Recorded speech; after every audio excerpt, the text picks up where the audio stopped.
కరీంనగర్ జిల్లా వీణవంక మండలం భారత మాజీ ప్రధాని స్వర్గీయ రాజీవ్ గాంధీ వర్ధంతి సందర్భంగా వీణవంక మండలం కాంగ్రెస్ పార్టీ అధ్యక్షులు ఎండి సాహెబ్ హుస్సేన్ ఆధ్వర్యంలో కాంగ్రెస్ పార్టీ శ్రేణులు మండల కేంద్రంలో ఆయన చిత్రపటానికి పూలమాల వేసి ఘన నివాళులు అర్పించడం జరిగింది.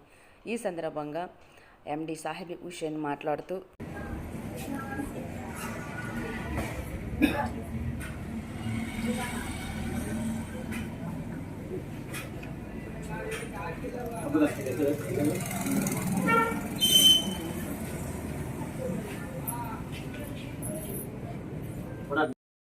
భారత మాజీ ప్రధాని స్వర్గీయ రాజీవ్ గాంధీ గారి యొక్క వర్ధంతి వీణవంక మండల కాంగ్రెస్ పార్టీ ఆధ్వర్యంలో ఘనంగా నిర్వహించుకోవడం జరిగింది.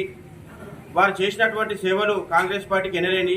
ఇవాళ మొబైల్ ఫోను మన చేతిలో ఉందంటే దాని యొక్క సృష్టికర్త రాజీవ్ గాంధీ గారు.